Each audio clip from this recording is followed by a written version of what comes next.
Hello Avani, एक बहुत बड़ी प्रॉब्लम हो गई है। As expected, तुम तो बड़ी या बहुत बड़ी प्रॉब्लम ही करते हो। अब क्या कर दिया तुमने? मैं पापा के साथ एंटीक शॉप पर आया था, लेकिन अचानक यहाँ पर एक स्टैचू जमीन पर गिरकर टूट गया। तो अब ये लोग उस स्टैचू के पैसे मांग रहे हैं, 30 लाख। क्या 30 लाख एक स्टैचू के लिए? हाँ, मुझे कुछ समझ में। Gautam, are you crazy? पूरा दिन घर बैठे रहते हो, मुफ्त की रोटियां तोड़ते रहते हो, उससे तुम्हारा पेट नहीं भरता। जो आजकल तुम मेरे लिए नई नई प्रॉब्लम्स खड़ी करने लगे हो। अब मैं कहाँ से लाऊं 30 लाख इतने शॉर्ट नोटिस पर? अपनी बात कहते हुए अवनी एक पल के लिए खामोश हो गई। 30 लाख सुनते ही उसके पैरों तले जमीन खिसक गई थी। गौतम भी अवनी के गुस्से के आगे कुछ कह नहीं पाया। आई एम सॉरी, तुम्हारी ये रोज रोज की आदत हो गई, लेकिन इस बार मैं तुम्हारी कोई मदद नहीं कर सकती हूँ।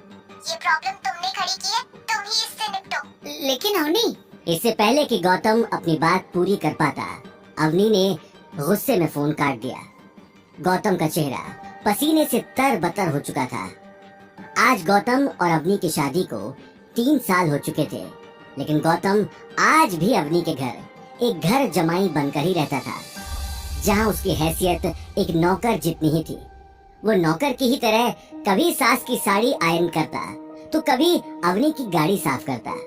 घर की रसोई से लेकर घर की सफाई तक का सारा बोझ उसी के सिर पर था। वहीं अवनी कभी कभी अपने पति की ये हालत देखकर बहुत झल्ला जाती थी, क्योंकि घर का पूरा फाइनेंशियल बोझ सिर्फ उसी के सिर पर था। लेकिन अवनी, ये स्टैचू पापा के हाथ से टूटा है, इसमें मेरी क्या गलती है? मुझे समझाने का मौका तो दिया होता, बिना मेरी बात सुने फोन काट दिया। गौतम अवनी को फिर से कॉल करने जाता है, तभी शोरूम का मैनेजर कुछ बॉडीगार्ड्स के साथ उसके सामने आ जाता है। सभी की शक्ल पर गुस्सा साफ नजर आ रहा था। मैनेजर ने गुस्से में कहा, क्या हुआ मिस्टर? 1 घंटा हो गया, लेकिन अभी तक न पैसे आए और न तुम्हारी मदद के लिए कोई आदमी। और कितनी देर मुझे तुम्हारे आगे पीछे घूमना है? ऊपर से वो बुढ़ा शॉप से भागने की कोशिश कर रहा था। डैडी जी, मैनेजर ने गुस्से में जवाब दिया, हाँ वो तो अच्छा है गार्ड्स की नजर इस पर पड़ गई, वरना वो तो यहाँ से रफू चक्कर होने का पूरा प्लान बना चुका था। देखो मिस्टर, 2 बज रहा है और 5 बजे तक अगर तुमने उस एंटीक स्टैचू के पैसे नहीं भरे तो मैं पुलिस को बुलाकर इस बुढ़े को अंदर करवा दूंगा, और ये बॉडीगार्ड तुम दोनों की खातिरदारी करेंगे, वो अलग से। समझ में आई मेरी बात? ये बात कहते हुए मैनेजर गुस्से में गौतम की आंखों में आंखें डालकर देखने लगा और अगले ही पल वहां से निकल गया। गौतम मैनेजर की बात सुनकर खामोश खड़ा रहा, लेकिन तभी एक 52-55 साल के एक बुजुर्ग आदमी ने उसके कंधे पर हाथ रख दिया। डैडी जी, ये लोग बिना पैसे लिए हमें यहाँ से जाने नहीं देंगे। लेकिन बेटा, मैं जेल नहीं जाना चाहता, प्लीज कुछ करो। मेरी जगह तुम जेल चले जाओ। आखिरकार हमारे परिवार ने तुम्हें 3 साल तक रहने के लिए छत दी है, इतना तो तुम मेरे लिए कर ही सकते हो। डैडी जी, मैं चला तो जाऊं, लेकिन ये बहुत स्ट्रिक्ट है। आपने अभी देखा ना कि किस तरह से वो मैनेजर धमकी देकर गया है। तो फिर इन्हें पैसे दे दो, मैं जेल नहीं जाना चाहता। कुछ भी करो, लेकिन मुझे यहाँ से छुड़ाओ। डैडी जी, मैं क्या मदद कर सकता हूँ? ये लोग 30 लाख रुपए मांग रहे हैं और मेरी जेब में 30 रुपए भी नहीं है। आप जानते तो हैं, मुझे खर्चे के लिए भी अवनी पैसा देती है। मेरे पास कोई नौकरी भी नहीं है जहाँ से पैसा आए। तुम अवनी को फोन करो, मैं उससे किया था, लेकिन इससे पहले कि मेरी बात पूरी होती उसने फोन काट दिया। एक नंबर के यूजलेस जमाई हो तुम। मेरी बेटी के सामने अपनी बात भी नहीं रख सकते। कॉल लगाओ, मैं बात करता हूँ। गौतम ने बिना कुछ जवाब दिए अवनी का नंबर डायल कर लिया। इससे पहले कि रिंग पूरी होती, अवनी ने गुस्से में कॉल काट दिया। ये देखकर अनिल ने गौतम के हाथ से मोबाइल ले लिया और लगातार अवनी को कॉल करने लगा। कुछ देर बाद ही अवनी ने तंग आकर कॉल उठा लिया। गौतम, मुझे काम में डिस्टर्ब करना बंद करो। मैं आज तुम्हारी कोई मदद नहीं करूंगी। अवनी बेटा, डैड, बेटा प्लीज हमारी मदद करो। अगर इन लोगों को हमने पैसे नहीं दिए तो ये मुझे जेल में डाल देंगे। क्या? लेकिन आपको क्यों? गलती गौतम की है तो उससे जेल? बेटा दरअसल वो स्टैचू मेरे हाथ से टूटा है। मैं उस स्टैचू की फोटो ले रहा था तो गलती से उस पर मेरा हाथ लग गया और वो जमीन पर गिर गया। डैड, गौतम हमारे घर पर कम प्रॉब्लम क्रिएट करता है जो वहाँ पे शुरू हो गए। बेटा मैं ठीक है, कहाँ पर हो आप? मैं मॉम को लेकर आती हूँ। जोधपुर एंटीक्स, माधव नगर। ठीक है, मैं आती हूँ। अवनी ने अपनी बात खत्म कर फोन काट दिया और एक टक खाली दीवार को देखने लगी। अब उसके सामने बहुत बड़ी मुसीबत खड़ी थी जिससे निकलना उसके लिए आसान नहीं था। दरअसल अवनी के पिता अनिल सिंह जोधपुर के अमीर परिवारों में से एक थे, लेकिन अनिल की मां गायत्री देवी हमेशा से ही गौतम और अवनी की शादी के खिलाफ थीं। 3 साल पहले अवनी के दादाजी हिम्मत अग्रवाल गौतम से पुष्कर में टकराए थे और गौतम को पहचानते ही उन्होंने अपनी फेवरेट पोती अवनी के लिए उसे पसंद कर लिया। अवनी अपने दादाजी से बहुत प्यार करती थी और उनकी किसी भी बात को टाल नहीं सकती थी। पर शादी के कुछ ही वक्त बाद हिम्मत अग्रवाल दुनिया को अलविदा कह गए, इस राज के साथ कि उन्होंने गौतम को अवनी के लिए क्यों चुना। कैसे पहचानते थे वो गौतम को। फिर उनके जाने के बाद परिवार की भागदौड़ उनकी पत्नी और अवनी की दादी गायत्री देवी ने अपने हाथों में ले ली। गायत्री देवी अपने परिवार के रुतबे और नाम का बहुत ध्यान रखती थी और साथ ही अपने परिवार में गौतम नाम का धब्बा बर्दाश्त नहीं कर पा रही थी। इसलिए उन्होंने हिम्मत जी के जाने के बाद अनिल और उसके परिवार को अग्रवाल मेंशन से अलग कर दिया। अवनी आज भी ये सदमा भूल नहीं पाई थी। वो दिखने में जितनी सुंदर थी उतनी ही दिमाग से तेज, लेकिन अब दिन रात उसके दिमाग में सिर्फ एक ही बात चलती रहती थी कि अपने परिवार की हालत कैसे सुधारी जाए। आज एक बार फिर उसके सामने मुसीबत खड़ी थी। वो अगले ही पल अपनी मॉम गीता के साथ माधव नगर जाने के लिए गई, जो जोधपुर का सबसे बड़ा एंटीक मार्केट था। वहीं दूसरी तरफ गौतम शोरूम के चारों तरफ चक्कर लगा रहा था। अनिल उसके पास में ही बैठकर अवनी के आने का इंतजार कर रहा था। उनके आसपास बहुत सारे लंबे चौड़े बॉडीगार्ड्स खड़े थे जिनके हाथों में बड़ी बड़ी गन्स थी। तभी उसी वक्त अवनी अपनी मॉम गीता के साथ शोरूम के अंदर आ गई। डैड, आप ठीक तो है ना? और ये सब हुआ कैसे? आप लोग इतने महंगे मार्केट में आके क्या करने आए थे? अनिल बिना जवाब दिए गौतम को देखने लगा। एक्चुअली वो हम आ ही रहे थे, लेकिन रास्ते में ये मार्केट दिख गया और डैड स्टैचू देखने के लिए अंदर आ गए और फिर एज यूजुअल तुम ये काम भी ढंग से नहीं कर पाए। और अगर इन्हें ये स्टैचू देखने की इच्छा थी तो तुम इन्हें संभाल नहीं सकते थे। लेकिन मॉम, मैं क्या करता? डैड ने ही मुझे बाहर वेट करने को कहा था। इन्होंने कहा और तुमने मान लिया। इतने आज्ञाकारी कब से हो गए तुम? मॉम, ये सारी बातें हम लोग बाद में भी कर सकते। अभी हमारे सामने जो प्रॉब्लम है उसके बारे में सोचते हैं कि 30 लाख कहाँ से आएंगे। इसी बात पर गुस्सा आ रहा है। ससुर जी तुम्हारे लिए प्रॉपर्टी नहीं छोड़ पाए, पर ये पनौती हमारे नसीब लग गए। मॉम, क्या मॉम? एक स्टैचू के लिए घर और कार बेचकर सड़क पर सो जाए क्या? और बेच भी देंगे तो भी इतने सारे पैसे नहीं आने वाले। सभी प्रॉब्लम का हल ढूंढने के लिए सोच में पड़ गए। टाइम निकलता जा रहा था। सभी के चेहरे पर टेंशन साफ दिखाई दे रही थी। वहीं दूसरी तरफ मैनेजर की नजर बराबर अनिल पर ही थी। उसने पैसे मिलने की उम्मीद छोड़ दी थी और कमिश्नर साहब को इन्फॉर्म कर दिया और 3 घंटे पूरे होने का वेट करने लगा। साथ ही बॉडीगार्ड्स भी मैनेजर के कमांड के इंतजार में थे। डैड, हम दादी सा से मदद नहीं मांग सकते क्या? मैं बाद में उन्हें सारे पैसे दे दूंगी। वो कभी हाँ नहीं करेंगी और इसकी वजह तुम अच्छे से जानती हो। हाँ, लेकिन एक बार पूछने में क्या हर्ज है? मैं कॉल करती हूँ। अवनी ने अगले ही पल अपनी दादी गायत्री देवी को कॉल लगा दिया, पर यही डर सता रहा था कि गायत्री देवी उसका फोन उठाएंगी कि नहीं। लेकिन अगले ही पल जब फोन पर अवनी ने अपनी दादी की आवाज सुनी तो वो चौंक गई। दादी सा, मैं तुम्हारा नंबर है मेरे पास, बोलो क्या काम है? अवनी ने एक गहरी सांस लेकर अपनी दादी को पूरी बात बता दी। गायत्री देवी बड़े ध्यान से उसकी बात सुन रही थी। अवनी की बात खत्म होते ही वो कुछ देर के लिए चुप हो गई। ठीक है, मैं पैसे भेज दूंगी, लेकिन तुम्हें इसके बदले मेरी एक शर्त माननी होगी। शर्त? कैसी शर्त? हमारी फैमिली सबसे बड़ी कंपनी मैरियट ग्रुप के साथ मिलकर काम करने जा रही है।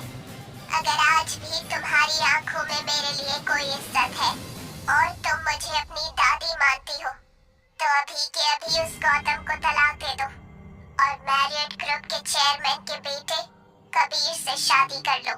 दादी साहब, ये कैसी बात कर रही है आप? इस बार गौतम की कोई गलती भी नहीं है। मुझे इन बातों से कोई मतलब नहीं है। अगर तुम्हें मेरी शर्त मंजूर है तो मैं तुम्हारी मदद करूंगी। लेकिन मेरे पापा आपके बेटे हैं, आप अपने ही बेटे के साथ।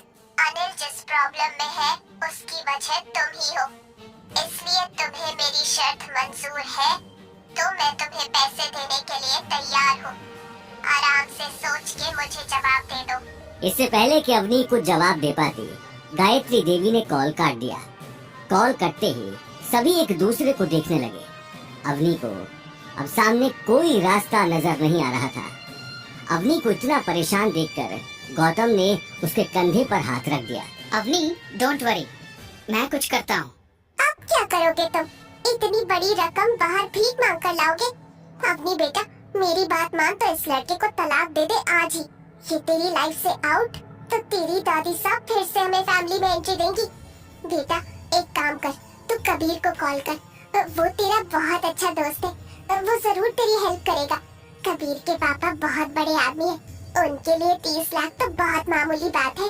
गीता को अब कबीर के सिवा कोई रास्ता नजर नहीं आ रहा था, लेकिन कबीर का एक ऐसा सच था जिसे अवनी अच्छे से जानती थी। दरअसल कबीर मैरियट ग्रुप के वाइस चेयरमैन शेखर आनंद का इकलौता बेटा था, जो बचपन से ही अय्याश था।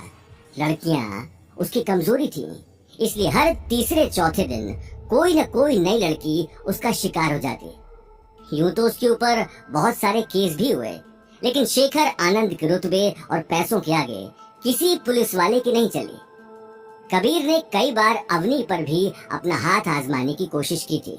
वो कॉलेज में भी अवनी के आगे पीछे ही घूमता रहता था, लेकिन अवनी ने कभी उसे घास तक नहीं डाली। वहीं दूसरी तरफ गौतम, जो अभी तक शांत था, कबीर का नाम सुनते ही आग बबूला हो गया। लेकिन इस वक्त कोई उसकी बात सुनने को तैयार नहीं था। वो तुरंत अपना फोन निकालकर शोरूम से बाहर चला गया। शोरूम के बाहर जाते ही उसने मोबाइल में एक नंबर डायल कर लिया। जैसे जैसे उसे फोन की रिंग सुनाई दे रही थी, वैसे वैसे उसकी धड़कनें तेज होती जा रही थी। फोन पिक होते ही गौतम को एक लंबी खामोशी सुनाई दी। मुंशी जी?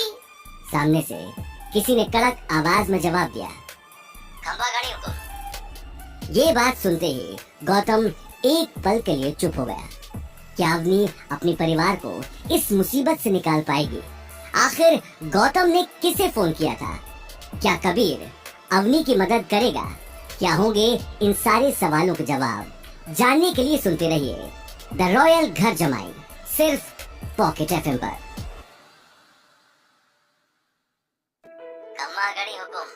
फोन पर भारी आवाज सुनकर गौतम का गला भर आया था। वो अपने आप को संभालते हुए शोरूम के अंदर आकर कोने में बनी एक जगह पर बैठ गया। घड़ी खम्मा मुंशी जी, कैसे हैं? गौतम इस वक्त जिस शख्स से बात कर रहा था वो कोई और नहीं, उसके पापा रघुवेंद्र सिंह राठौड़ के मुंशी कमल स्वरूप थे, जो रंजोर की रॉयल फैमिली से बिलोंग करते हैं। गौतम रघुवेंद्र का सबसे छोटा बेटा था, जो असल में रंजोर का राजकुमार था। गौतम अपने पैलेस सुमेर भवन में ही बड़ा हुआ था। ये कहना गलत नहीं होगा कि वो सोने की चम्मच लेकर पैदा हुआ था, लेकिन जैसे जैसे गौतम बड़ा होता गया, उसके दिल में बाहर की दुनिया को जानने पहचानने की दिलचस्पी बढ़ती चली गई। वो हमेशा से अपनी शाही जिंदगी से तंग रहता था, और फिर एक दिन रघुवेंद्र ने उसकी शादी अपने खास दोस्त की बेटी दीपशिखा के साथ तय कर दी। हालांकि दीपशिखा गौतम की बचपन की दोस्त थी। वो उससे प्यार नहीं करता था, पर उसकी फैमिली कुछ सुनना नहीं चाहती थी। इसलिए जिस दिन शादी तय हुई, गौतम सजे हुए मंडप को सूना छोड़कर भाग निकला। सुमेर भवन में आज भी वो मंडप उसी तरह सजा हुआ था। मैं तो चौक हूँ, बस थारी बहुत याद आवे है। हुकुम, जब से आप गए हो महल सूना हो गया है और मुंशी जी, मुझे आपकी मदद चाहिए। मैं बहुत बड़ी मुसीबत में हूँ। हम जानते हैं आप किस मुसीबत में फंसे हो। ये मुंशी तो ये भी जाने है कि आप इस वक्त होगा किस फैमिली के घर जमाई बनकर रह रहे हो। आपकी सास, ससुर और पत्नी सबके बारे में इस मुंशी के पास पक्की खबर है। गौतम ये बात सुनते ही हैरानी से अपने आसपास देखने लगा और शोरूम से बाहर चला गया। वो पिछले 4 साल से अपने परिवार और रंजोर से दूर भाग रहा था, लेकिन उसके पापा उसकी एक एक चीज पर नजर रखे हुए थे। ठीक है फिर, अगर आप इतना कुछ जानते ही हैं, तो फिर अभी के अभी 30 लाख रुपए भिजवा दीजिए, मुझे जरूरत है। हुकुम, ऐसा क्यों कर रहे हो? आप एक राजकुमार होकर किसी के घर का काम कर रहे हो, झूठे और गंदे बर्तन साफ कर रहे हो। सुमेर भवन। मुंशी जी, मुझे इस टॉपिक पर बात नहीं करनी। मेरे सामने अभी बहुत बड़ी प्रॉब्लम है। आप मेरी मदद करेंगे कि नहीं? हुकुम, 30 लाख तो हम अभी आपको दे देंगे, लेकिन बड़े हुकुम की वही शर्त है। क्या? आपको दीपशिखा बिटिया से शादी करनी होगी। क्या? मुंशी जी, मेरी शादी हो चुकी है। मैं दीप्ति से कैसे शादी कर सकता हूँ? ये पॉसिबल नहीं है। बड़े हुकुम आपकी शादी को नहीं मानते। आपके अचानक सुमेर भवन से चले जाने के बाद बड़े हुकुम के ऊपर कई सवाल उठे। ये मुंशी अपने मालिक की बात के खिलाफ नहीं जा सकता। पैसों के बदले आपको अपनी पत्नी को तलाक देना होगा और दीपशिखा बिटिया से शादी करनी होगी। ये बात सुनते ही गौतम सोच में पड़ गया। उसके पास अब कोई रास्ता नहीं बचा था। वो मना करता, उससे पहले ही उसके सामने अवनी का चेहरा घूमने लगा, जो अपनी जान जोखिम में डालकर कबीर जैसे अय्याश लड़के से मदद मांगने जा रही थी। ठीक है, मुझे मंजूर है, लेकिन मुंशी जी, मुझे 1 साल का वक्त चाहिए। 1 साल बाद मैं खुद अवनी को छोड़ दूंगा और बड़े हुकुम जिससे कहेंगे उससे शादी कर लूंगा। जहाँ 4 साल इंतजार किया है, वहाँ 1 साल और सही। बड़े हुकुम भी ये बात सुनकर खुश हो जाएंगे। ठीक है, फिर 30 लाख के साथ आपको मेरा एक और काम करना होगा। मुझे मैरियट ग्रुप चाहिए। Marriott group? लेकिन क्यों? वो मैं आपको बाद में समझाऊंगा। हुकुम, आपको शायद अभी बताना पड़ेगा, क्योंकि ये मुंशी इस वक्त मैरियट ग्रुप के बाहर ही खड़ा है। आप मैरियट में हैं? हाँ हुकुम, यहाँ तो काम पड़ता ही रहता है। आप यहाँ आ जाइए, तब तक मैं मैरियट खरीदने की डील का प्रोसेस शुरू करता हूँ। ठीक है, मैं बस थोड़ी देर में पहुँच रहा हूँ। गौतम ने अगले ही पल कॉल काट दिया। वो मुंशी जी के काम करने के तरीके को जानता था। मुंशी कमल स्वरूप अपनी बोली के धनी थे, जिनके आगे बड़े बड़े लोगों का मुंह बंद हो जाता था। हालांकि उनकी उम्र 60 साल हो चुकी थी, लेकिन आज भी अपने काम करने की फुर्ती में वो जवानों को भी पीछे छोड़ देते थे। इसलिए रघुवेंद्र सिंह ने अपने बिजनेस का पूरा बोझ उनके कंधों पर डाल रखा था। गौतम एक पल के लिए शोरूम के अंदर जाने के लिए मुड़ा। उसी वक्त उसे गीता की आवाज सुनाई दी। गीता अभी भी अवनी को कबीर के पास जाने का बोल रही थी। जल्दी से पहले चेक ले आता हूँ, तभी मैं अवनी को कबीर के पास जाने से रोक सकता हूँ। और वो अगले ही पल ऑटो लेकर जोधपुर की सबसे बड़ी कंपनी मैरियट ग्रुप जाने के लिए निकल गया। ब्लू रंग की चमचमाती बिल्डिंग में काम करने वाला हर शख्स अपने आप को बहुत खुशनसीब समझता था।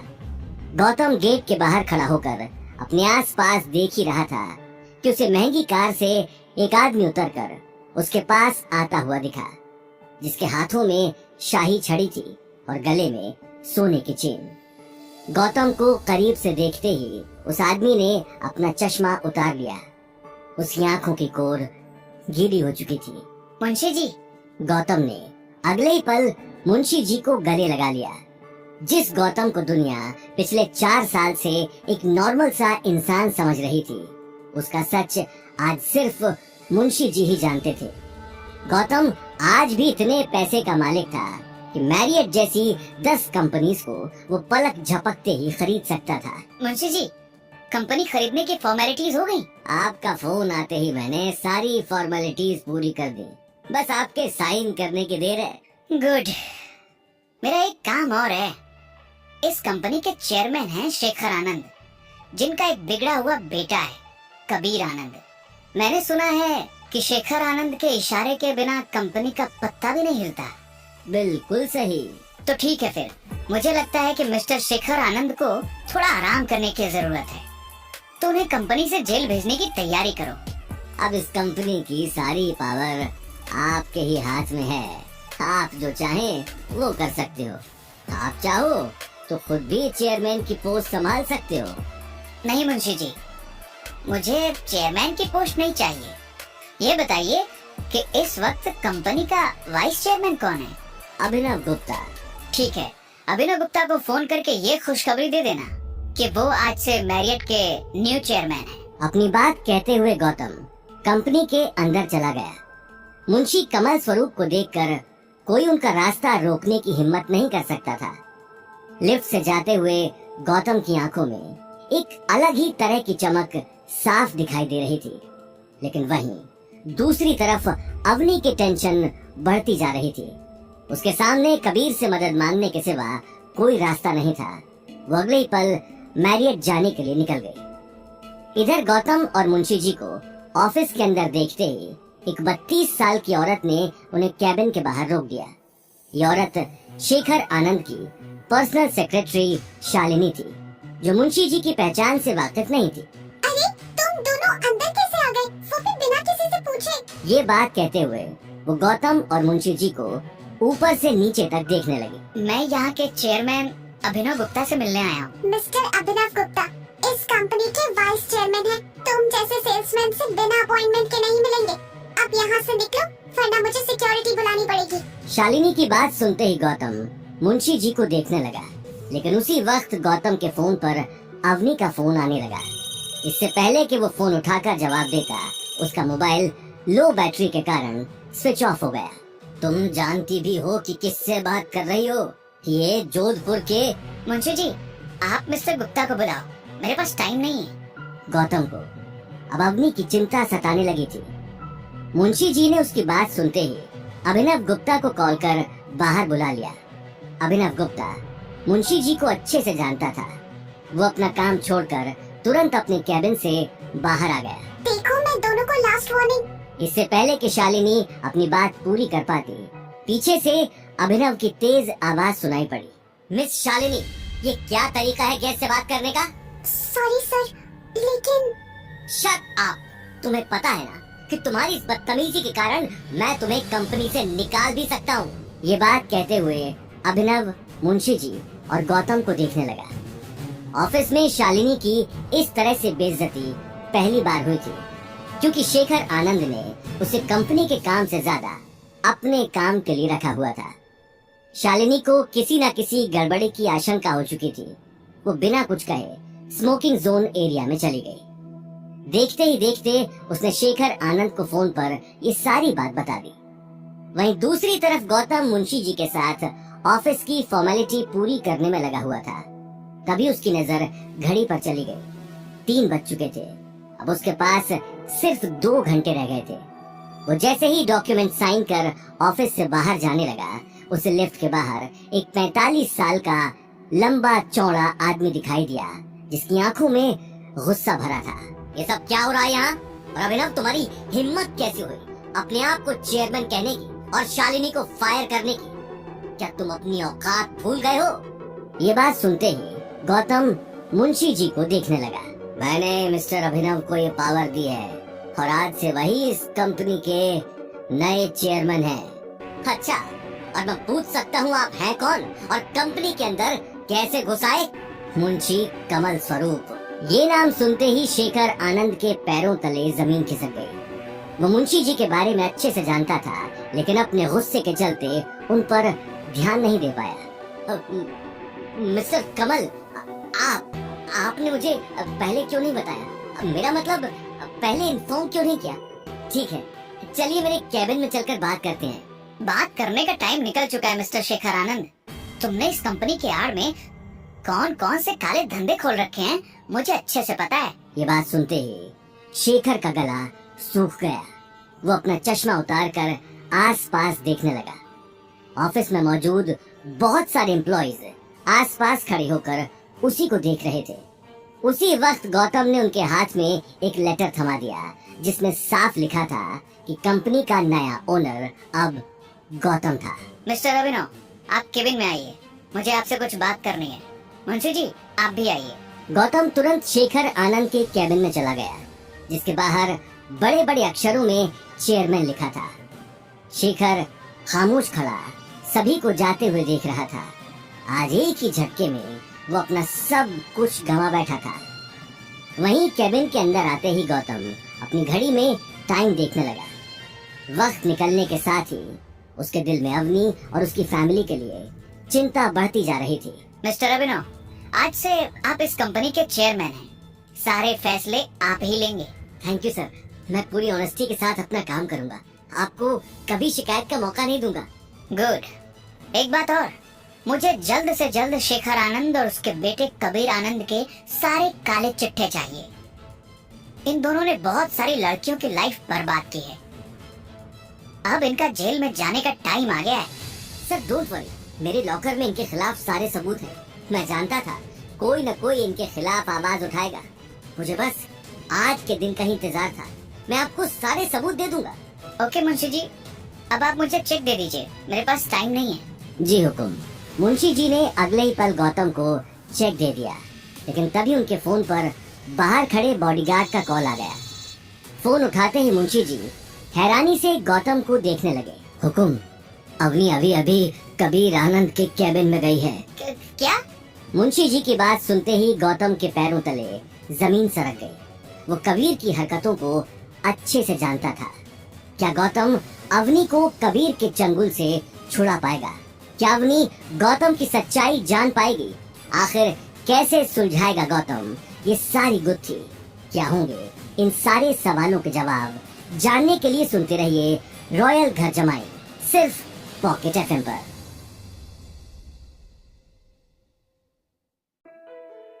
हुकुम, अवनी अभी अभी कबीर आनंद के केबिन में गई है। क्या? कबीर के बारे में सुनते ही गौतम की आंखें गुस्से में लाल हो गईं। वो ये बात अच्छे से जानता था कि कबीर ने अवनी को अपने केबिन में क्यों बुलाया। उसके केबिन में अक्सर एक ऐसा ड्रग रहता था जिसे वो हर लड़की के ऊपर इस्तेमाल करके उनका फायदा उठाता था। ऑफिस में बहुत सारे लोग इस सच्चाई से वाकिफ थे, लेकिन सभी लोग कबीर और शेखर के खिलाफ आवाज उठाने से डरते थे। लेकिन आज कबीर कंपनी के नए मालिक गौतम के गुस्से का शिकार होने वाला था।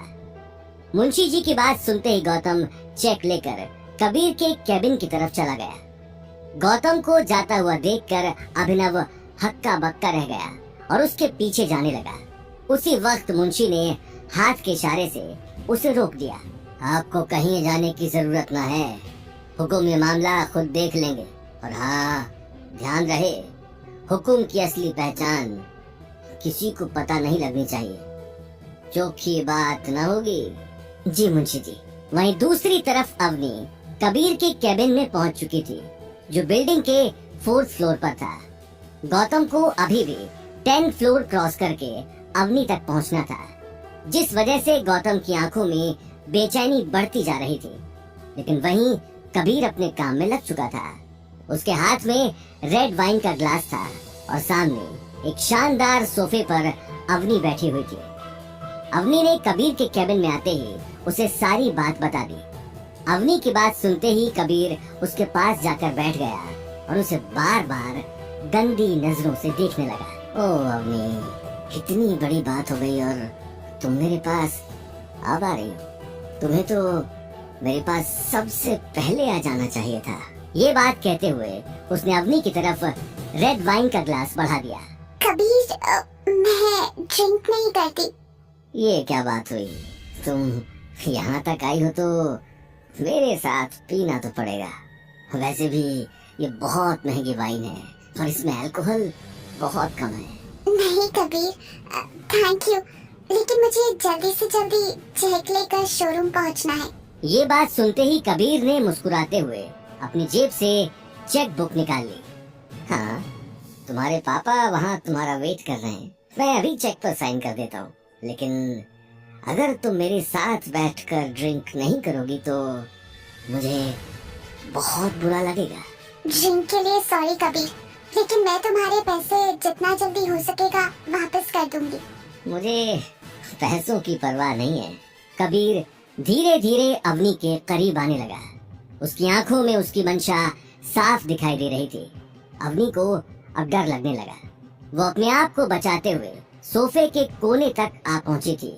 कबीर ने अगले ही पल अपना हाथ अवनी के गालों पर रख दिया और उसकी आंखों में देखने लगा। अवनी, तुम्हारे पापा को आज जेल जाने से कोई नहीं रोक सकता एक्सेप्ट मी।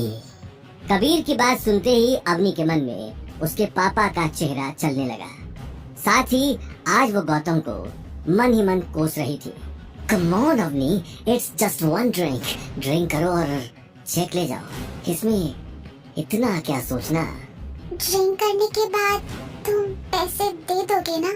ऑफ कोर्स, पैसा मेरे लिए कोई बड़ी बात नहीं है। कबीर ने धीरे धीरे अवनी के पास वाइन का ग्लास बढ़ा दिया और उसकी आंखों में देखने लगा। वो मन ही मन अवनी के साथ रात गुजारने का प्लान बना चुका था। उसकी नजर कभी अवनी की टांगों पर चली जाती तो कभी वो अवनी के होंठ देखने लगता। वहीं अवनी घबराते हुए वाइन से भरे ग्लास को देखने लगी। उसके सामने अब कोई रास्ता नहीं था, लेकिन ग्लास अपने होठों के आगे बढ़ाने से पहले ही उसे दरवाजे की जोरदार आवाज सुनाई दी। आवाज सुनते ही कबीर का चेहरा गुस्से में लाल हो गया। सामने गौतम खड़ा था। अवनी के हाथ में वाइन का ग्लास देखते ही गौतम गुस्से में कबीर को देखने लगा। कौन है बे तू और ऐसे अंदर कैसे आ गया? गौतम, तुम यहाँ क्या कर रहे हो? अवनी, अगर मैं टाइम पर नहीं आता तो ये आदमी तुम्हारे साथ। गौतम, तुम ये बात सोच भी कैसे सकते? मैं यहाँ कबीर से मदद मांगने आई हूँ और कबीर मुझे पैसे देने के लिए तैयार भी है। अवनी, तुम इस आदमी को जानती नहीं हो। अबे ओ, बहुत हुआ तेरा। तू जानता भी है किससे बात कर रहा है। रुक, तुझे तो। कबीर ये कहते हुए गौतम को मारने के लिए आगे बढ़ गया। कबीर, एक मिनट, ये मेरा हस्बैंड है। ओह, तो यही है वो घर जमाई, मनहूस कहीं का। अवनी से कहो कि अभी मेरे पैरों में गिरकर मुझसे माफी मांगे, वरना आज ये आदमी यहाँ से जिंदा बचकर नहीं जाएगा। और ये चेक तो तुम भूल ही जाना। ये बात कहते हुए कबीर गौतम की आंखों में आंखें डालकर देखने लगा। उसके हाथों में 30 लाख का चेक था, लेकिन गौतम की आंखों में दूर दूर तक डर नहीं था। 3 साल पहले तुम्हारी ही तरह एक आदमी ने इसी तरह मेरे केबिन में घुसने की कोशिश की थी। उसके घर वाले आज तक उसकी लाश ढूंढ रहे हैं। मरने के बाद भी उसकी फैमिली उसकी शक्ल नहीं देख पाई। गौतम, खड़े खड़े देख क्या रहे हो? कबीर से माफी मांगो और ये बात यही खत्म करो। लेकिन क्यों? मैं क्यों माफी मांगू, और वो भी इस आदमी से? अवनी, इस आदमी की खोखली बातों से डरने की जरूरत नहीं है। ये कुत्ता सिवाय भौंकने के कुछ नहीं करेगा। ये बात सुनते ही कबीर ने आगे आकर गौतम का कॉलर पकड़ लिया। अवनी बीच में आकर उसे समझाने लगी, लेकिन अब बात बहुत आगे बढ़ चुकी थी। कुत्ता? साले, अब तू गया 2 टके के घर जमाई। अब देखिए कुत्ता क्या करता है। आज के आज मैंने तेरी चर्बी नहीं उतारी तो मेरा नाम भी कबीर आनंद नहीं। कबीर ये कहते ही अपना मोबाइल निकालकर एक नंबर डायल करता है। ये देखकर अवनी की आंखों से आंसू बहने लगे, लेकिन गौतम अब तक शांत ही खड़ा था। हेलो इंस्पेक्टर शिवा, कबीर आनंद बोल रहा हूँ। अभी कभी मैरियट आ जाइए। एक आदमी की खाल उधेड़नी है। अपनी बात कहकर कबीर गुस्से में फोन काटकर अवनी को देखने लगा। अवनी, चेक तो तुम भूल ही जाओ। अब ये फटीचर आदमी जेल जाएगा और वहाँ इसकी जिंदगी। कबीर प्लीज, मैं गौतम की तरफ से तुमसे माफी मांगती हूँ। अवनी, इस साले को जेल जाने से कोई नहीं रोक सकता, और अब तो तुम्हें मेरे साथ रात गुजारनी होगी। मेरा बिस्तर गर्म करना होगा। ये बात सुनते ही गौतम ने गुस्से में कबीर का कॉलर पकड़कर उसके मुंह पर एक थप्पड़ मार दिया। गौतम, ये क्या किया?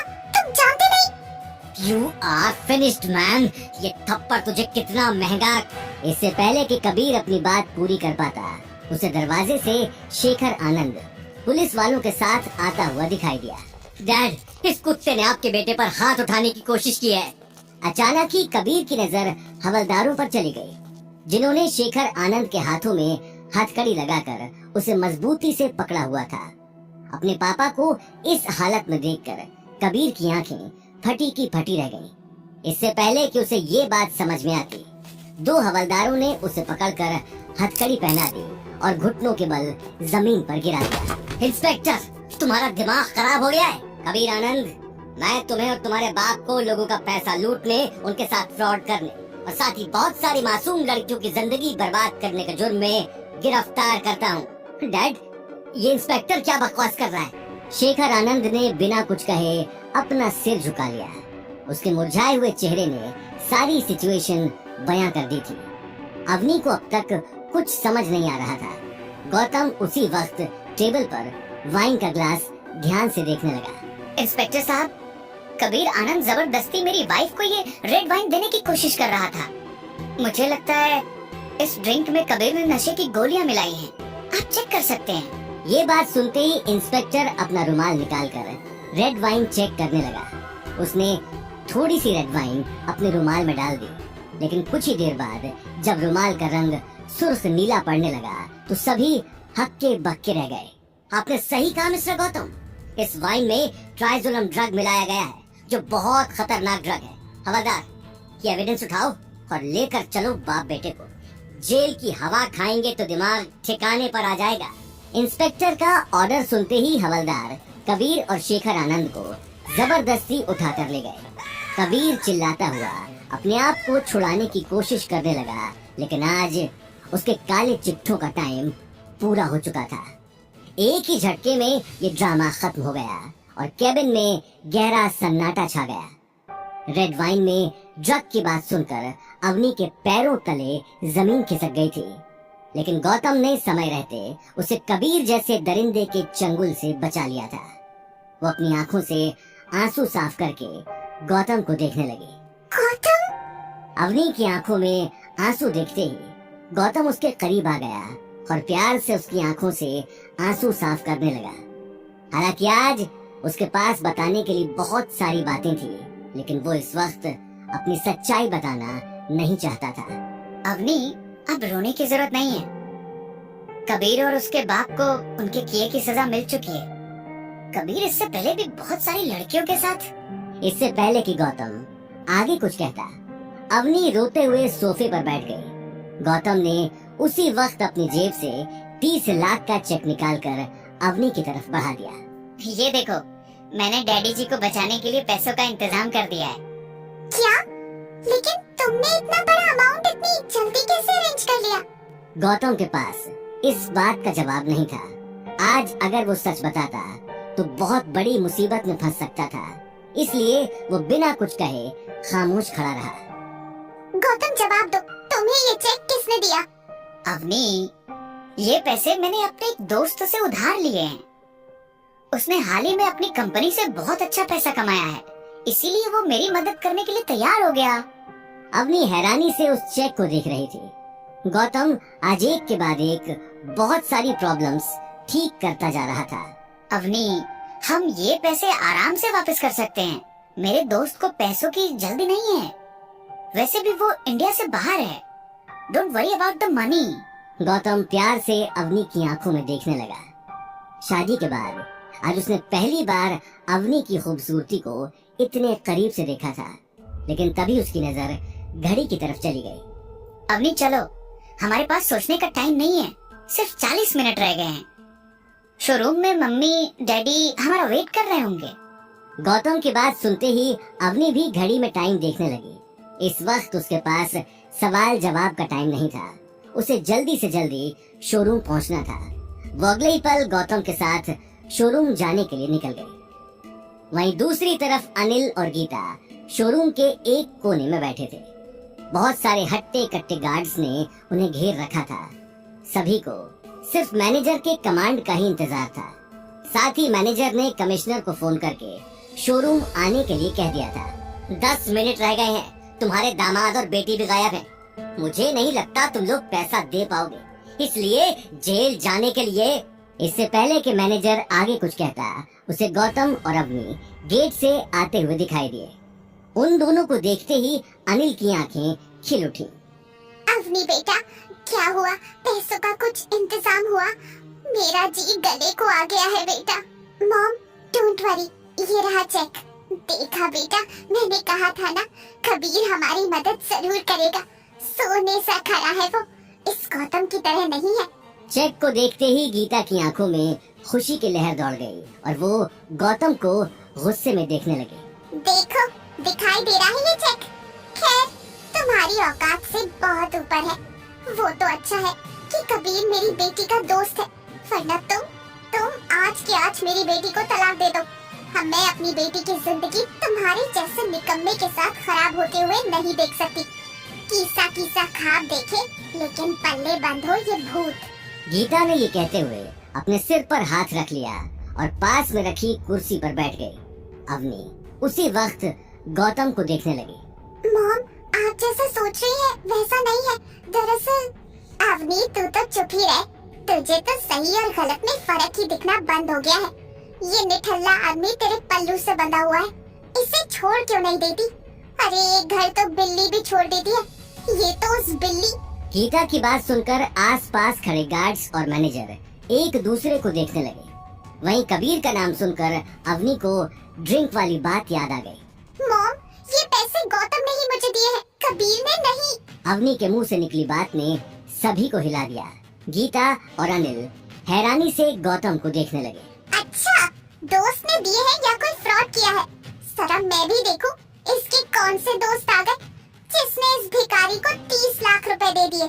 चलो फोन लगाओ, मुझे उसके दोस्त से बात करनी है। ये बात सुनते ही गौतम हड़बड़ाकर अपने आसपास देखने लगा। वहीं गीता लगातार शक भरी निगाहों से उसे देख रही थी। क्या गौतम पैसों का सच बताएगा? क्या कबीर गौतम से बदला लेगा? क्या होंगे इन सारे सवालों के जवाब? जानने के लिए सुनते रहिए रॉयल घर जमाई, सिर्फ पॉकेट एफएम पर।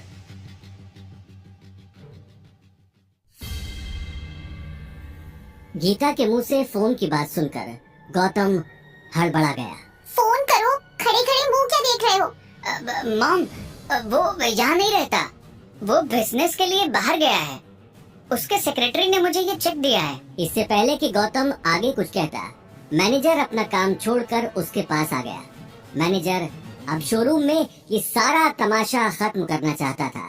आप लोग अपना ये फैमिली ड्रामा घर जाकर कर लेना, मुझे चेक दे दीजिए। हाँ प्लीज, ये लीजिए। चेक लेकर मैनेजर शोरूम में आ रहे कस्टमर्स को अटेंड करने में लग गया। गार्ड्स भी उसके पीछे शोरूम के दूसरे कोने में चले गए। लेकिन गीता के शक की सुई अब तक गौतम के इर्द गिर्द घूम रही थी। उसी वक्त अवनी ने आगे आकर कहा, मॉम, कबीर ने पैसे के बदले मेरे साथ जबरदस्ती करने की कोशिश की। इससे पहले भी वो कई लड़कियों के साथ ऐसा कर चुका है, इसलिए अब वो जेल में है और अपने किए की सजा काट रहा है। आज अगर गौतम टाइम पर नहीं आता तो शायद कबीर अपने इरादों में कामयाब भी हो जाता। ये बात सुनते ही गीता हैरानी से गौतम को देखने लगी। उसे अभी तक अपने कानों पर यकीन नहीं हो रहा था।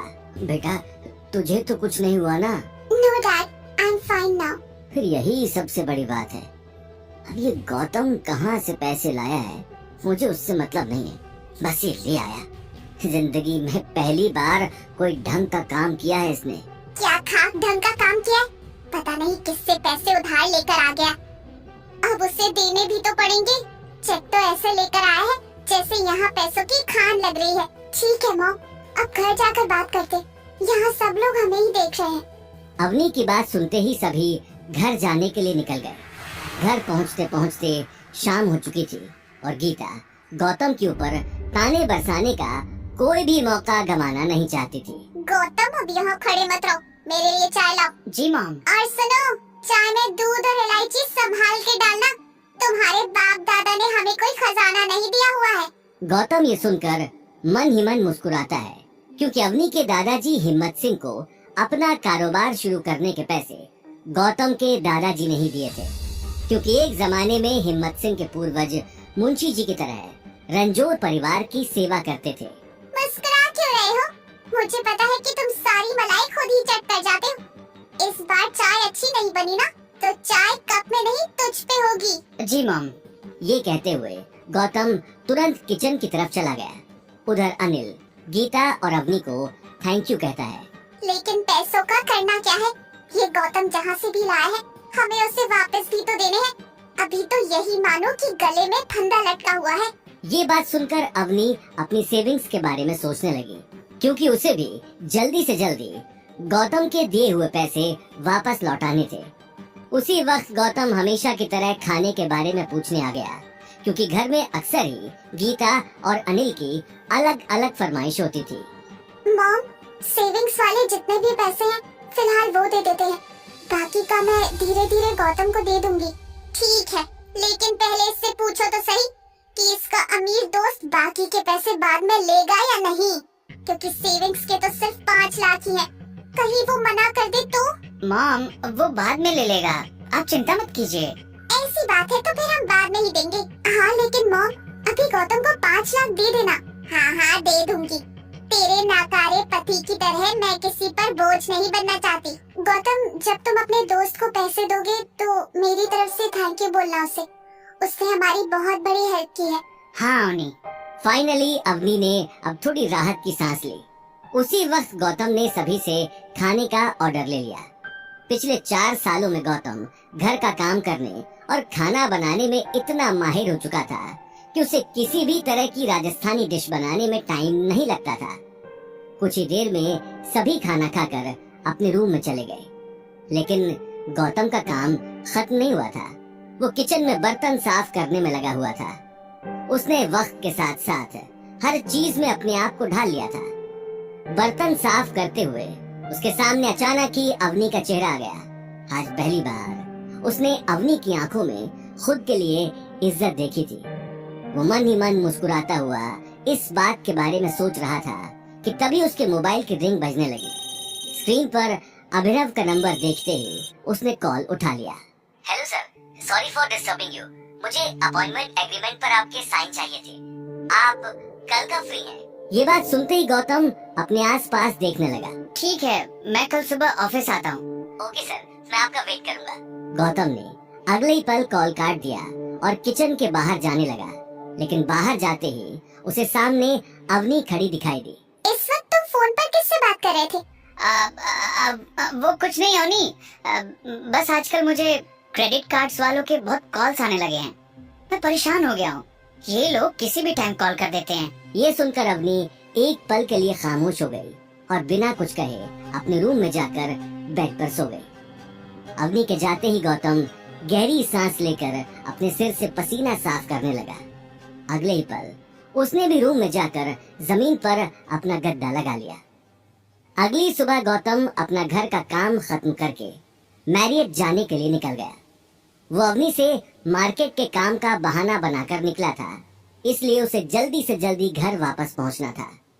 घर से थोड़ी ही दूर जाने पर उसे अभिनव का कॉल आ गया। गुड मॉर्निंग सर, मैंने सारे सीनियर एग्जीक्यूटिव को इन्फॉर्म करके मीटिंग के लिए बुला लिया है।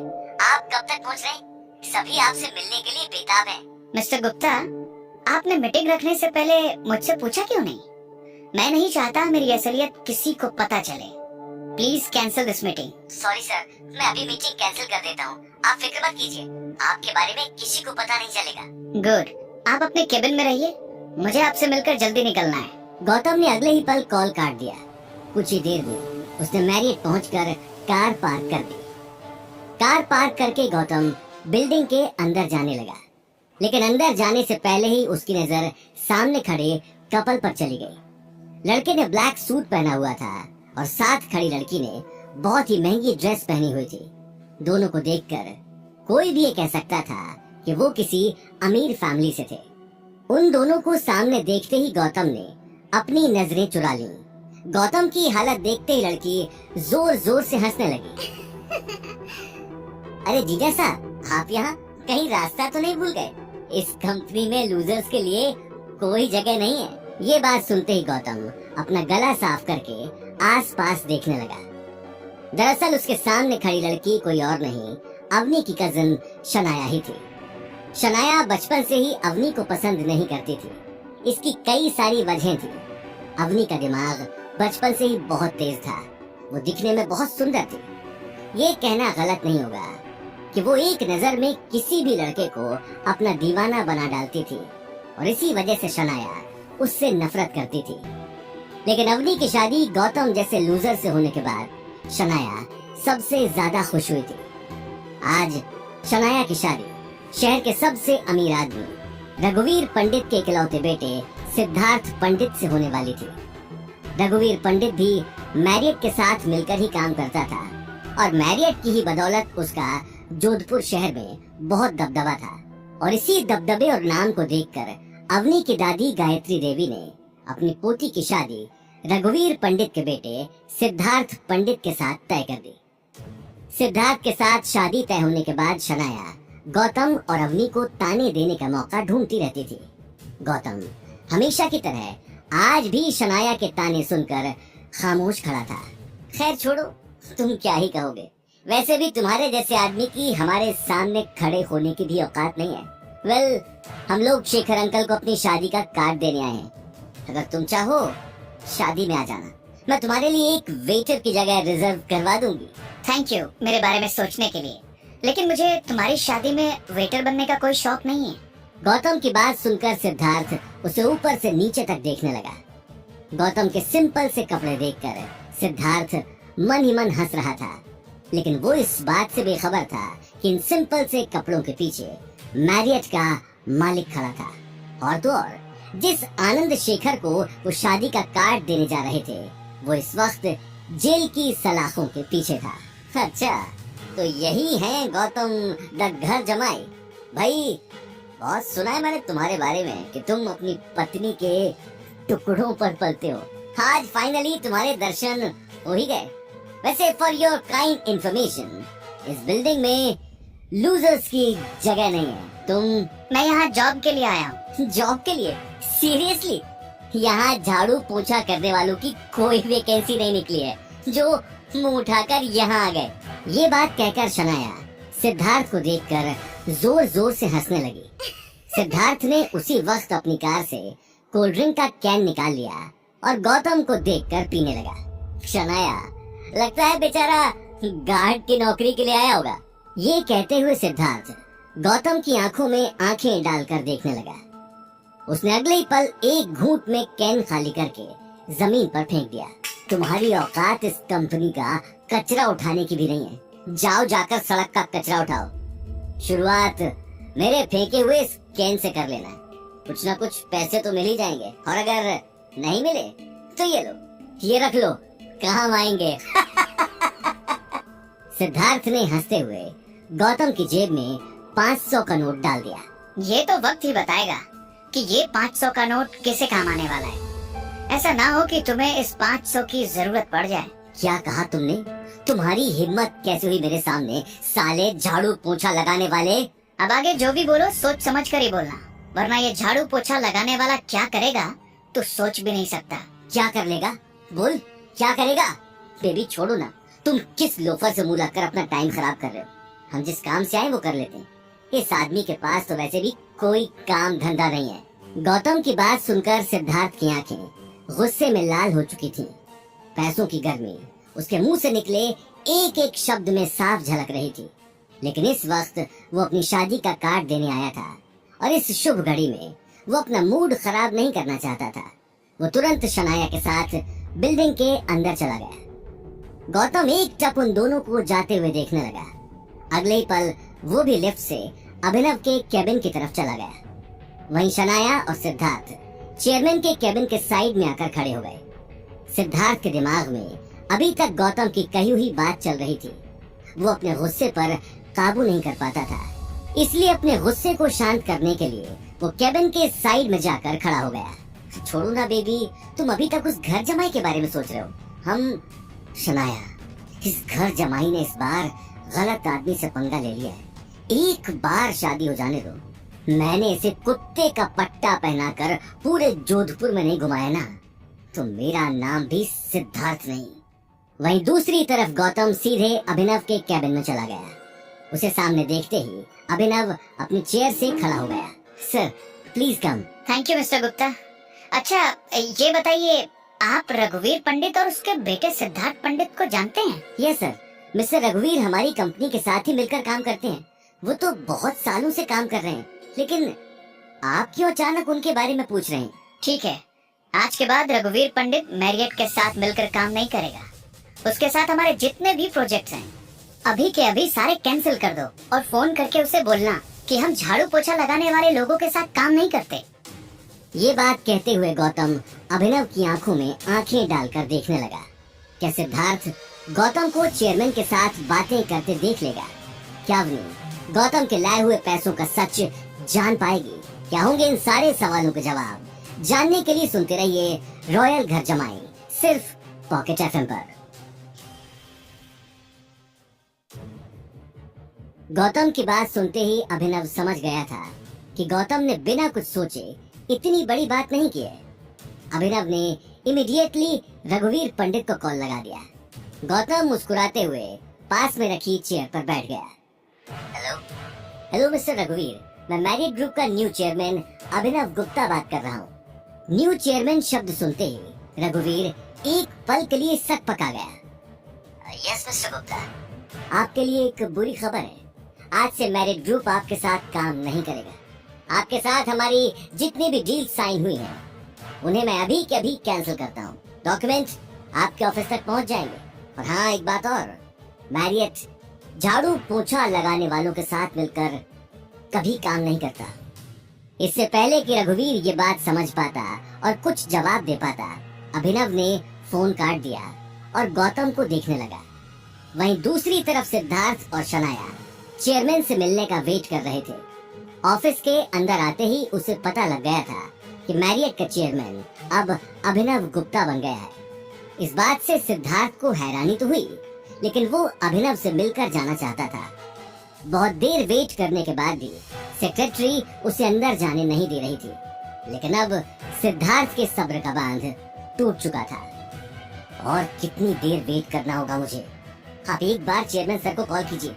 मेरा नाम सिद्धार्थ पंडित है, वो शायद मेरे बारे में जानते होंगे। जैसे ही सिद्धार्थ की बात खत्म हुई, सेक्रेटरी के पास अभिनव का कॉल आ गया। अभिनव से बात करने के बाद सेक्रेटरी सिद्धार्थ को देखने लगी। देखते ही देखते उसने सिक्योरिटी को कॉल कर दिया। जल्दी से चेयरमैन सर के कैबिन पर कुछ लोग भेजो।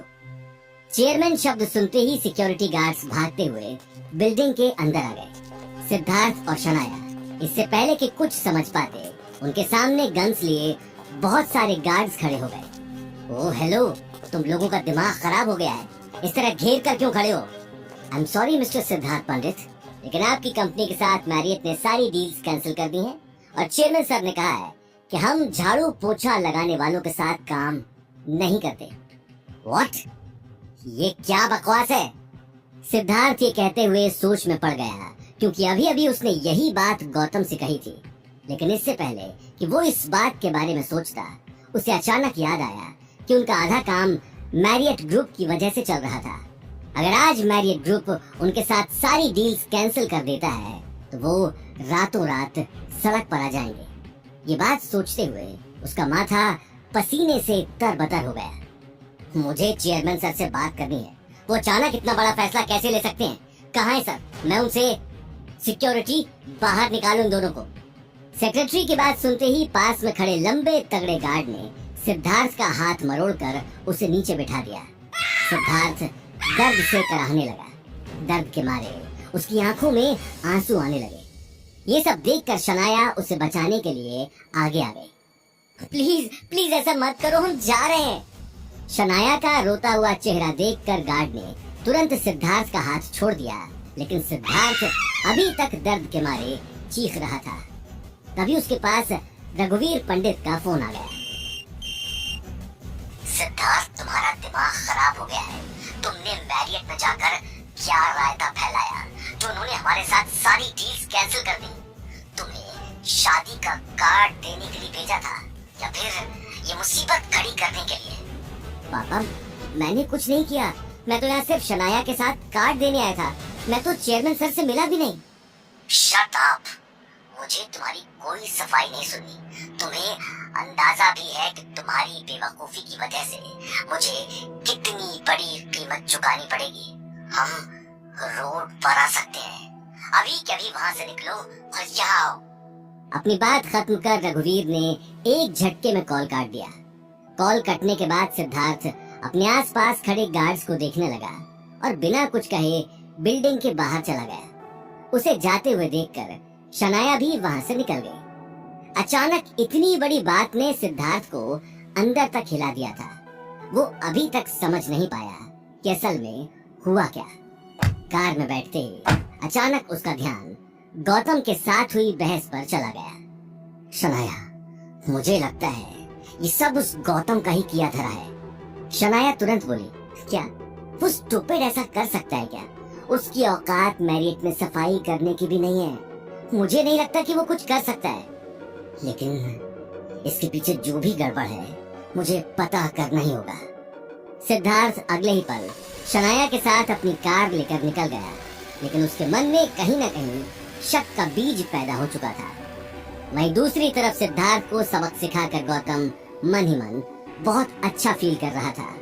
वो अगले ही पल सारे डॉक्यूमेंट साइन कर अपने घर की तरफ निकल गया, लेकिन घर पहुंचते ही उसका खिलखिलाता हुआ चेहरा एक ही पल में मुरझा गया। हॉल के सोफे पर अवनी की दादी गायत्री देवी बैठी थी। गायत्री देवी ने अपने गले में सोने की एक बड़ी माला पहनी हुई थी और हाथों में कई सारी अलग अलग तरह की अंगूठियां। लेकिन उनकी चढ़ी हुई नाक को देखकर ये साफ मालूम चल रहा था कि अनिल के छोटे से घर में आकर उन्हें अच्छा नहीं लग रहा था। अनिल जब से अग्रवाल मेंशन से अलग हुआ था, तब से गायत्री देवी ने अनिल के घर पर कदम नहीं रखा था।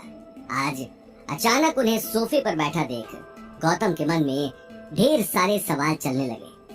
वो अगले ही पल गायत्री देवी के पैर छूने के लिए आगे आ गया। गौतम को देखते ही गायत्री देवी ने अपना मुंह घुमा लिया, क्योंकि गौतम उन्हें फूटी आंख भी पसंद नहीं था। एक अजीब सी खामोशी हॉल में छाई हुई थी। अनिल और अवनी एक दूसरे को देख रहे थे। उसी वक्त गीता ने चाय का कप गायत्री देवी के सामने रख दिया। ये लीजिए मासा चाय। गायत्री देवी बिना कप को हाथ में लिए उसे सूंघने लगी। कप को सूंघते ही उसने अपनी नाक चढ़ा ली और गुस्से में गीता को देखने लगी। इतनी पतली चाय, लगता है सारी मलाई खुद ही चट कर जाती हो। चाय पतली और तुम मोटी होती जा रही हो। डस्टबिन में फेंक दो इसे। ये बात सुनते ही गीता ने अपना सर नीचे कर लिया। जैसे गीता गौतम को ताने कसने का एक भी मौका नहीं छोड़ती, वैसे ही गायत्री देवी गीता को जलील करती है। सुनो तुम सब, मैं यहाँ बस शनाया की शादी का कार्ड देने आई हूँ।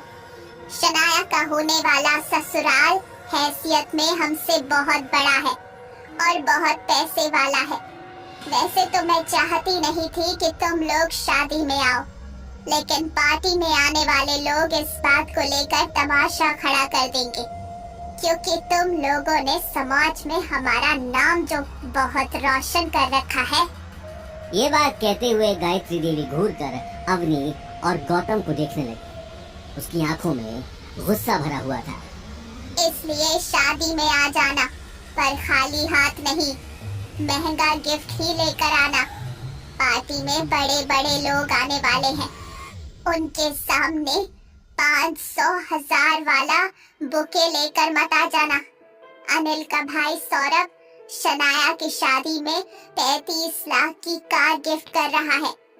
अब इतनी महंगी कार देने की तो तुम्हारी औकात है नहीं, तो कम से कम 5 लाख का नेकलेस ही ले आना। ये बात सुनते ही अवनी के पैरों तले जमीन खिसक गई, क्योंकि परिवार की सेविंग्स का सारा पैसा उसने गौतम के दोस्त को दे दिया था। लेकिन दादी साहब, 5 लाख तो बहुत ज्यादा है। हम लोग इतना महंगा गिफ्ट नहीं दे पाएंगे। हाँ मासा, अब देखिए ना, फैमिली की कोई सेविंग भी नहीं है, तो इतना महंगा गिफ्ट। किडनी बेचो या घर, मैं नहीं जानती, पर गिफ्ट कम से कम 5 लाख का होना ही चाहिए। गायत्री देवी की गुस्से भरी आवाज सुनकर सभी एक दूसरे की शक्ल देखने लगे। अपनी बात खत्म कर गायत्री देवी गुस्से में घर से बाहर निकल गई। हॉल में एक अजीब सी टेंशन का माहौल छा चुका था। वाह, बताओ, 5 लाख तो ऐसे कह गई जैसे 5 रुपए हो। शनाया की शादी को लेकर तो हर बात में इतना सोच रहे हैं। अवनी की शादी में इन लोगों को क्या हो गया था? अवनी की शादी में जितने भी लोग आए थे, मैंने एक एक के लिफाफे देखे हैं। किसी ने 500 के ऊपर लिफाफे में नहीं डाले, फोकट में इतना सारा माल खाकर निकल गए। और आज शनाया की शादी में 5 लाख का गिफ्ट, 33 लाख की गाड़ी। भगवान ही जाने ये कैसी लीला चल रही है। हाँ लेकिन गीता, अब माँ ने कहा है तो देना पड़ेगा ना। क्या देना पड़ेगा? तुम्हारा दिमाग ठिकाने पर है कि सोते वक्त तकिए के नीचे रख दिया था? तुम्हारी जानकारी के लिए बता दूं कि हमारे ऊपर अभी भी 27 लाख का कर्जा है। कहाँ से लाएंगे इतने महंगे गिफ्ट के लिए पैसे? लेकिन माँ यहाँ से बहुत गुस्से में गई है। हम एक काम करते हैं कि ये घर गिरवी रख देते हैं, नेकलेस दिया जाएगा और बाकी बचे पैसे गौतम के दोस्त को दे देना। डैड, आप कैसी बातें कर रहे हैं? हम सिर्फ शनाया की शादी में महंगा गिफ्ट देने के लिए अपना घर तो गिरवी नहीं रख सकते, वो भी दादी सा की झूठी शाम के लिए। हाँ, और घर गिरवी रख देंगे तो रहेंगे कहाँ? सड़क पर। ये बात कहते हुए गीता गुस्से में अनिल और गौतम को देखने लगी। गौतम अगले ही पल अपनी नजर घुमाकर अवनी को देखने लगा। इस वक्त उसकी कुछ बोलने की हिम्मत नहीं हुई। अवनी बेटा, मेरे पास कुछ पैसे हैं, हम लोग सस्ता सा नेकलेस ले लेते हैं। यस मॉम, आजकल बहुत अच्छे डुप्लीकेट डिजाइन आए हैं जो क्लासी भी है और शनाया डेली वेयर में भी यूज कर सकती है। गौतम, कार निकालो, लेट्स गो। कुछ ही देर में सब जोधपुर के ओल्ड मार्केट की तरफ निकल गए। ओल्ड मार्केट की बड़ी सी ज्वेलरी शॉप के बाहर आकर गौतम ने कार रोक दी। ये जोधपुर की एक बहुत फेमस ज्वेलरी शॉप थी, जहाँ कई शादी करने वाले लोग अपनी शादी की शॉपिंग करने आते थे। शॉप की चकाचौंध को देखकर अवनी को अपने बजट का ध्यान आ गया, जो शायद ना के बराबर ही था। लेकिन कुछ देर सोचने के बाद सभी लोग एक शॉप के अंदर चले गए। शॉप के अंदर घुसते ही एक मोटा आदमी उन सभी को देखकर मुस्कुराने लगा। उस आदमी ने अपने हाथ और अपने गले में बहुत सारा गोल्ड पहन रखा था, जिसे देखकर ये साफ मालूम चल रहा था कि वो ही दुकान का मालिक है। खम्मा घड़ी सा खम्मा घड़ी, आओ आओ, कहीं क्या दिखाऊं? हमें नेकलेस और इयररिंग्स देखने हैं। हाँ, या लियो, या देखो, एक से एक डिजाइन है। शॉप ओनर ने अगले ही पल एक के बाद एक बहुत सारे महंगे नेकलेसेस का ढेर लगा दिया। अवनी हर नेकलेस को देखने से पहले उसकी प्राइस का अंदाजा लगा रही थी। सभी नेकलेस उसके बजट से बाहर थे। गौतम भी इस बात को समझ चुका था। इतना सारा ढेर लगाने के बाद भी अवनी ने अब तक कुछ पसंद नहीं किया था। ये देखकर शॉप ओनर बुरी तरह से झल्ला गया। साथ ही गौतम और अवनी को इशारों में बात करते देख उसे लगा कि कहीं ये फ्रॉड तो नहीं, जो ऊपर से खानदानी पर अंदर से कंगाल हैं और यहाँ चुपके से अपना हाथ साफ करके चले जाएंगे। उसने अगले ही पल बाहर खड़े गार्ड को इशारा कर दिया और गार्ड्स तुरंत अंदर आ गए। साथ ही अवनी, गौतम और गीता पर नजर रखने लगे, जिसे देख अवनी और गीता घबरा गए। आखिर क्या होगा? शॉप ओनर का अगला कदम? क्या अवनी की फैमिली शनाया को महंगा गिफ्ट दे पाएगी? क्या होंगे इन सारे सवालों के जवाब? जानने के लिए सुनते रहिए रॉयल घर जमाई, सिर्फ पॉकेट एफएम पर।